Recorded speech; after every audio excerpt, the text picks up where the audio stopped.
It's 8 p.m. in Banjul. This is GRTS News broadcasting for viewers in the Gambia and around the world. Our top stories this hour. A two-day cabinet retreat wraps up in Kololi. The Gambia Red Cross Society launches a cash transfer project amounting to $21 million. Food Safety and Quality Authority joins the rest of the world to commemorate World Food Safety Day. In the internationals, Belgian king tours DRC on the backdrop of colonial wounds. And British charities move to court to block migrant deportations to Rwanda. Well, that's the top of the news and much more coming ahead with me, Momodou Njai. Do stay with us.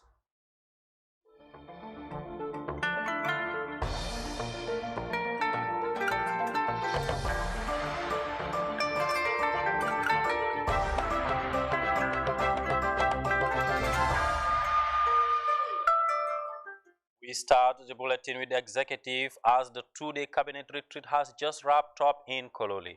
The event, presided by the Vice President Aliou Badara Diouf, brought together government officials from all ministries to discuss pressing development issues to promote good governance for enhanced economic growth.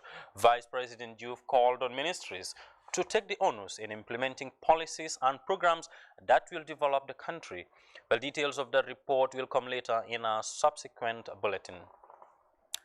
The Gambia Red Cross Society today launched a cash transfer project amounting to $21 million.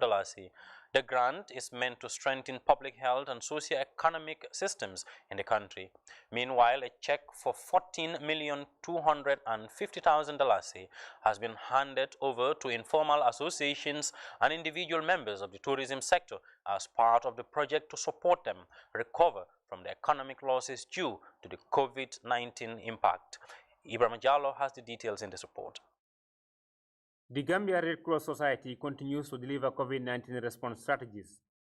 This time is the launch of a cash transfer project designed to build the resilience of businesses and to enhance the livelihood of people affected by the COVID-19 pandemic. Out of the $21 million project fund, $14,250,000 has been formally disbursed to support informal actors in the tourism sector. 415 individuals and 8 associations are set to benefit from this package. According to officials, each individual will receive $37,000, while each association gets $510,000.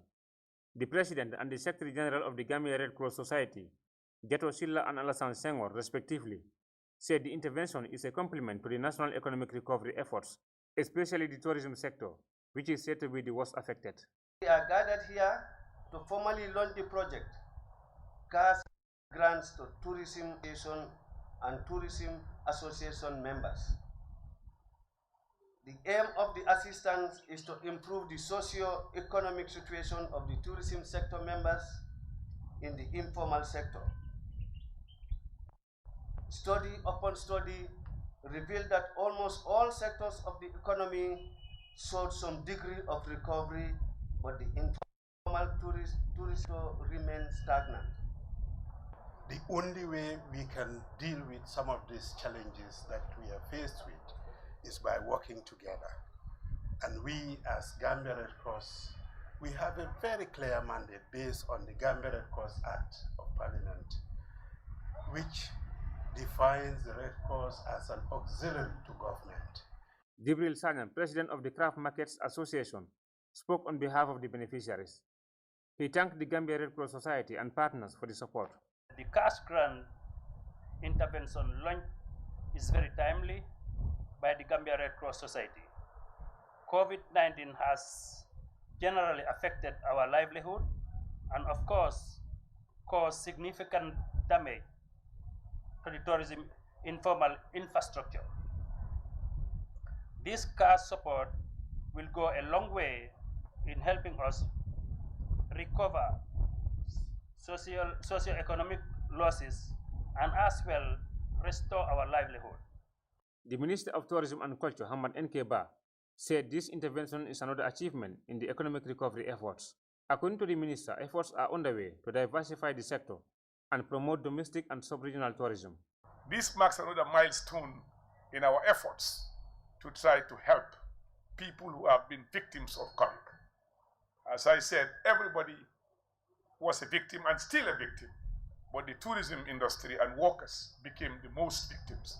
We predicted as far back as November 2019 that there may be a problem in our international source market.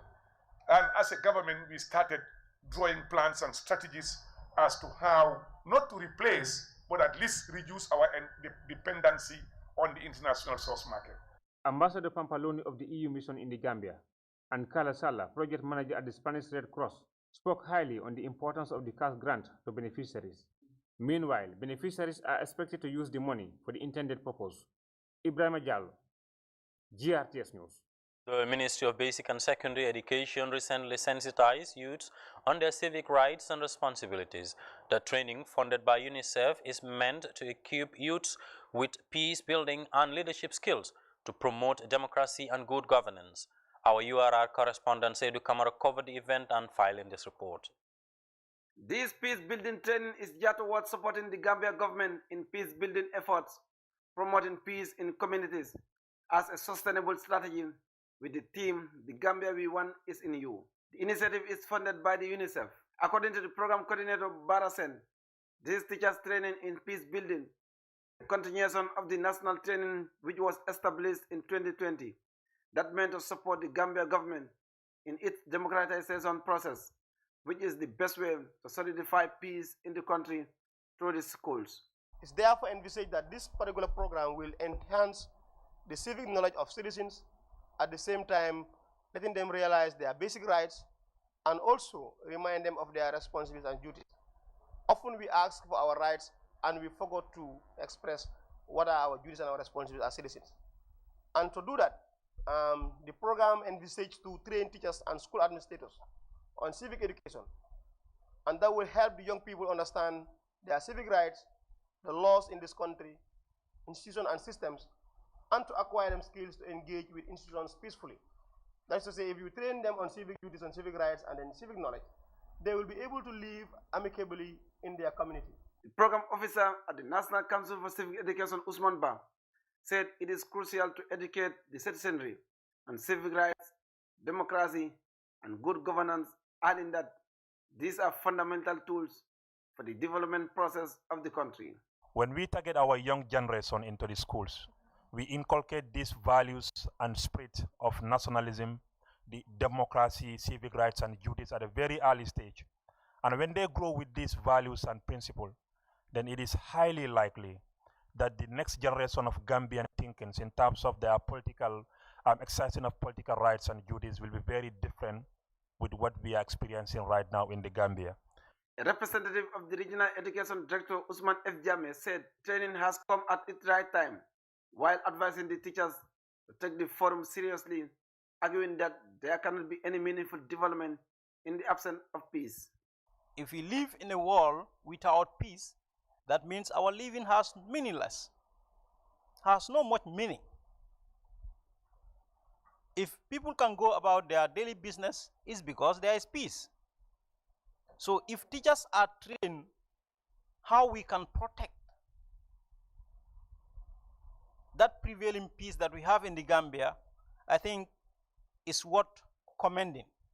Speaking on behalf of the participants, Landin SB Jobate, a teacher from Fatako, expressed delight and appreciation to be part of the training and assured that they will share the information gained, as well establish civil rights clubs to sensitize students and community members on the importance of peace, democracy, and other related components. It's a training that I think it will be very good for we the teachers and the students as well, and the community at large. In any nation, when there is no peace, we all know that it won't work. Understand? So peace is everything. According to officials, after the presidential and parliamentary elections, the country's democracy has received a major boost, and that should be guided by every citizen of the country. Officials further said that to achieve the objective of this training, people need to change their attitudes and behavior towards civil rights and consciousness. Seydou Kamara, reporting for GRTS News from Basse Upper River Region. You are our correspondent correspondent rather there, Seydou Kamara. Food Safety and Quality Authority joins the rest of the world to commemorate World Food Safety Day. The annual event on the theme Safer Food, Better Health is observed this year in Soma, Lower River region. The program was graced by the Deputy Governor and officials of the Food Safety and Quality Authority, amongst other government officials. The United Nations marks the 4th Global World Food Safety Day to draw attention and mobilize action to prevent, detect, and manage foodborne risks as well as improve human health. This year's World Food Safety Day highlights the theme Safer Food, Better Health. Speaking at the ceremony, the Deputy Governor for Lower River Region, Dabo, stressed the need for concerted efforts by all stakeholders in attaining safer food in the country. We are glad to celebrate this important event regionally for the first time to mark the importance of the day. Stakeholders, agriculture, food producers, food business community must adopt good food practices to make sure food is safe. When food safety is improved, we reduce hunger, malnutrition, and infant mortality.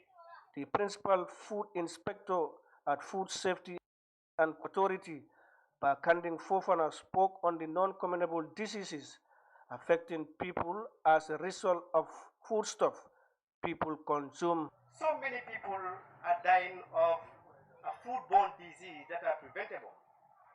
They can be easily prevented. And how can that be done? Is through changing our way of preparing food and the way we also consume food. The governor mentioned about NCD, non-communicable disease. Most of those non-communicable diseases are related to our own behavior. And we can only change when we change our behavior in terms of food consumption. Then the Food Safety and Quality Authority, we have mandates, but our mandates cannot be achieved without working in partnership with others. Halimatu Balde, Senior Communication Officer at Food Safety, said it is the responsibility of every citizen to report on any unhealthy foods being sold in our societies. Let's all take it as a collective responsibility. In this country, in all regions, we have our offices and we have our officers.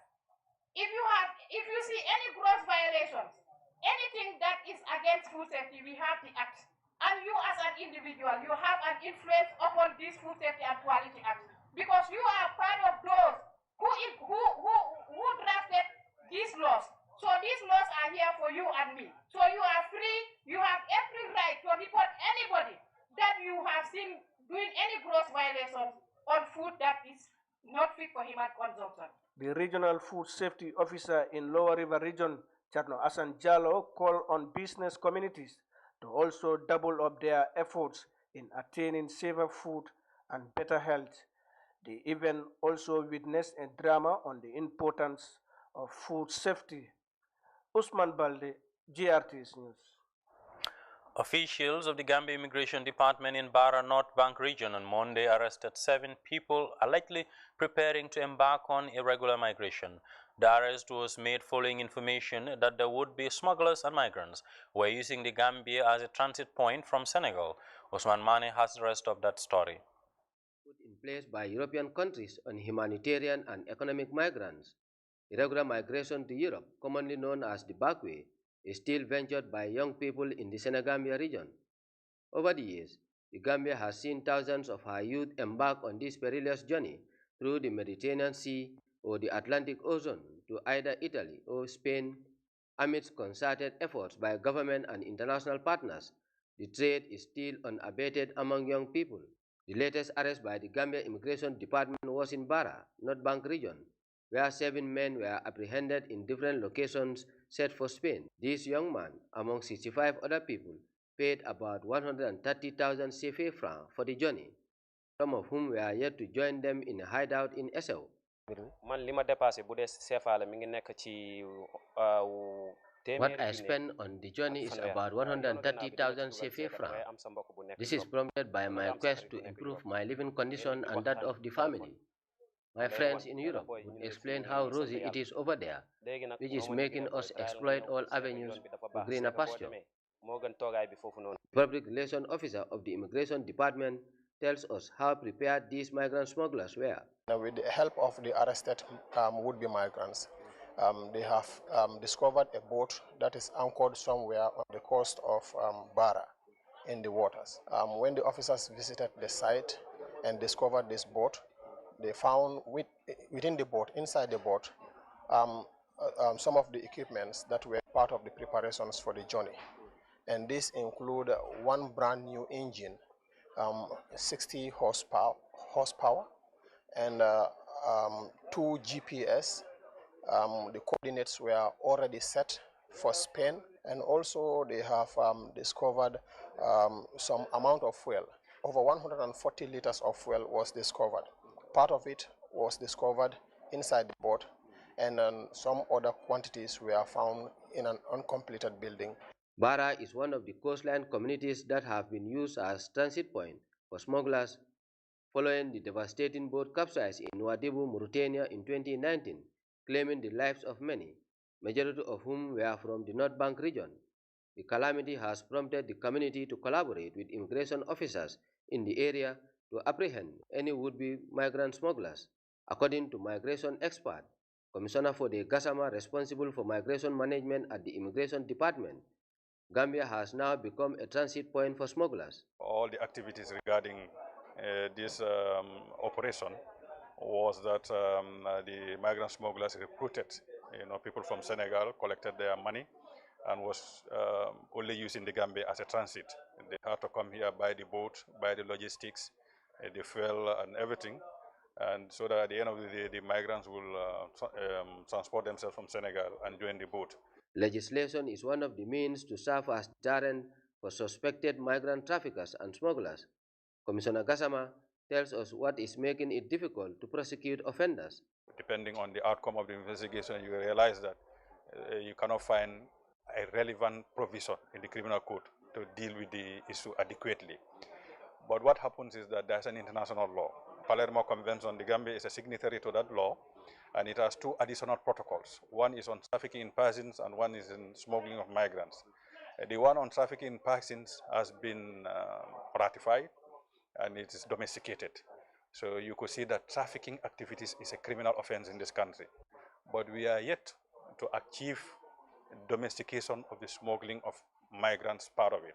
The 2 immigration officers advise young people to travel through safe and regular means in search for greener pasture, while appealing to the public to share information on any group of people planning to venture on irregular migration. Usman Mane, GRTS. Empowering Women for National Development, the Presentation Girls Vocational School celebrates 70 years of consistent skills development for girls. Louis Mendy has more on what the girls' school has been doing for national development. Presentation Girls Vocational School marks its 70 years of women empowerment with a massive show of talents and exhibition of skills. Sister Rosalind Sanyang is the principal of the school. So today we invite our counterpart who are doing skills like us to come and we compete and we see what we can do. So we invited Vicky Skills Center and Fajara Skills Center. That's why behind me you will see the students competing how to sew and also makeup and hairdressing. Presentation offers certificate and diploma courses in tailoring, hairdressing, home management, and catering. Sister Rosalind says they are looking forward to a day when they will run degree programs for their students, but that is only possible with the support of the government and partners. We believe that when you educate a woman, you educate the world. So we are calling on the support of the government. We are the only vocational school in Banjul, and still we yet to receive support from the government. On this day, the cookery students have just demonstrated what they have been learning. These foods were prepared by them. Marcy Kilanko is their teacher. We teach them how to make the chakri from scratch. the donuts from scratch, because it's very difficult, like getting them to do pastries properly. So you have to give them the basic recipes and the lessons, making cake, knowing how to ice them correctly, and also the continental dishes, the kind of seasoning, spices they should use in the dishes. At presentation, the belief is that everyone is talented, and so they enroll girls of all backgrounds, giving them education, a fighting chance against poverty. They're mixed. Some of them have never been to school before. Some of them actually, they finished grade 12 and they just want to gain an experience. Some of them had a little hurdles along the way, so they couldn't finish school. So they come here, get a skill, and better their life. In the tailoring, the handiworks are testimonies of the teaching and learning outcomes. This is also visible in the arts department. Joanna Mendy is the teacher here. There are tablecloths, bed sheet, table mats, and other stuff.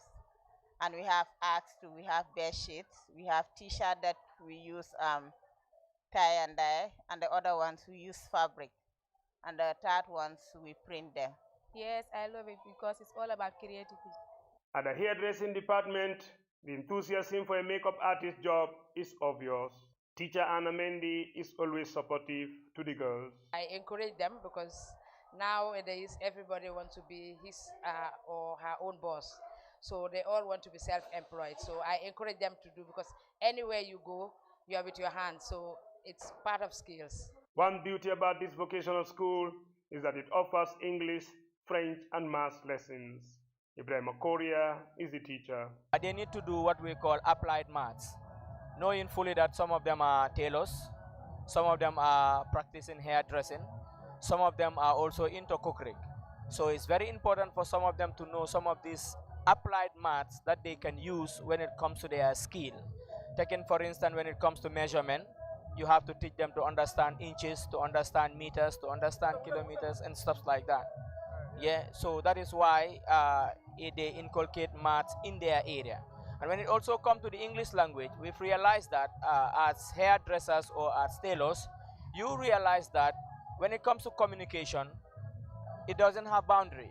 So that being the case, this also is in to help them when it comes to communication, or when they come encounter with customers that can only speak French or customers that can only speak English. Presentation does not only provide skills for girls, but follow its students after graduation to ensure continuous mentorship after schooling. Louis Mendy, GRTS. Over 65 students from Nusrat and surrounding schools are attending the National Cybersecurity Awareness Raising Campaign at Nusrat Senior Secondary School. The forum aimed at enhancing the understanding of students on cybersecurity and its related matters. Senabu Jani was there and filing this report. Ongoing campaign to raise awareness for schools and youth is expected to end on Friday, the 10th of June. However, students and schools appreciate the initiative, as there'll be a fay with child online protection, child online abuse, exploitation, child pornography, cyber risks and threats, and practices, policy, legal and regulatory frameworks surrounding child online protection. Mr. Cisse, Principal, Nusrat Senior Secondary School, thanked the team for visiting their school. Technology is important for all of us, and the best use of the technology is what will bring about development. The misuse of the technology takes us nowhere. You are students, you are learning. Just because of there is no proper regulations in this country. You know, if I get up at night and then I forge something and put it on the net and say this is the passing, I have no proof, nothing. And then those people also who host you are also they are doing a crime. That's a crime. So students should try to avoid that one. This initiative, led by the Ministry of Communications and Digital Economy in close collaboration with the Gambia National Commission for UNESCO, together with stakeholders, is part of the National Cybersecurity Awareness Campaign activities funded by UNESCO. As policymakers, industry players, researchers, students, to try and establish wider. In establishing that, the research or studies that were done also revealed who are the category of people that are really affected. And those are the students, or those are the childs that are more of without parent, poor, stress, no friend, psychological health issues. And the parents are those that are not in town, probably outside the world, those that are in war zones, those that are poor. So these are the people that are highly affected. Chenna Mba, representing the Gambia Police Force, gave an example of commonly reported online cases to the police. I mean, these are people who claim to be white men to have, God knows who are they, because that's the picture you can see on the Facebook. And they will add you as a friend, claiming that they want to offer you scholarship, or they want to take you to Oxford University to do your master's or BSc, or they are multi-millionaire people, which is not true. So in that case, and mind you, Tabaski is coming, they will use that trick as well. I want to order a special cloth for you from Mali. You know, that's the trick they use. Mind you, Tabaski is coming, take notes about that. And I want to buy a cloth for you from Mali, so, but that's condition A, you have to give me your naked picture. You know, you are my friend, me, I will not expose you, we are good friends. CM CERT analyst Malik Saleh explained what his institution focuses on for the benefit of online and incident crimes. GMSAT is the primary entity that acts as the focal point of contact regarding cybersecurity incident or event. The main role of GMSAT is to minimize and control damages resulting to cybersecurity incident in the Gambia. We also provide a remedial recommendation whenever there is an incident that occurs. The campaign continues as cybersecurity is a collective responsibility. Zainabu Janjane for GFS News. As farming season begins, technology of weather forecasting plays a crucial role in agriculture, as farmers can access all updates on weather on time. Our correspondent Farmer Kanyi in the North Bank region recently visited a weather station in Kerewan to find out the significance of the station in the region and how it can benefit farmers in terms of production planning. I'll be visiting the only weather station located here in Kerewan. I'll be finding out the significance of this weather station to the farming community across the region. For generations, many farmers in the Gambia rely on indigenous weather forecasting techniques.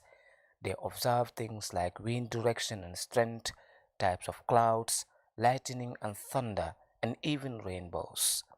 I read temperatures, I read the wind direction and speed, sunshine recorder, the evaporation tank, that's it here, cup counter, and clouds observation.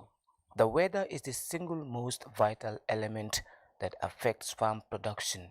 It has a great influence on crop performance and can help farmers to plant efficiently and maximize yields. The readings are very, very important to the farmers, because it's from this reading that they know when it will rain, that the prediction comes, when it will rain, and when we expect the dry spell. Today, the science of weather forecasting enables meteorologists to use weather models to estimate and predict future weather. What we expect is that there'll be normal rainfall. That we are expecting normal rainfall, and dry spells we are expecting dry spells too. Because any rainfall, during any season that comes, there are always dry spells, and so normally farmers complain, dry spell. But it is always in the forecast. It is always in the early warning. There'll be some dry spells, especially in the beginning of the rainy season. And for the early warning, we are expecting rain from in NBR West Coast towards Banjul from 20 to 25th. Then the rest of the country from the 12th to the 18th, that we are expecting rainfall. Farmers can access vital information through early warnings as well as daily updates on rainfall and dry spells to help them in decision making during production. There was rainfall before these dates, but according to my chief forecaster, the rainfall that came is a false alert. So farmers were advised not to sow like groundnut on other crops. But for the dry sowing, some of them have already did it before even that rain come. So we are expecting actually a good rainfall according to the early warning. Yes. In sub-Saharan Africa, some countries like Cote d'Ivoire, Ghana, Nigeria, and Senegal are now using a mobile app which enables them to predict rainfall, daily weather, and even harvesting times. For the news, I am Famara Kanye. Famara Kanye there. You are watching GRTS News with me, Momotinja. I will take a quick break and return with sports. Do stay with us. Hello, Sister Nya here, and today we are doing the unboxing of the Africell 4G LTE CPE router. Have you gotten yours yet? Here it is. Alright, now let's do the unboxing of the Africell 4G CPE router. I do love the sound of opening new stuff. And this right here is a beauty. What you don't know is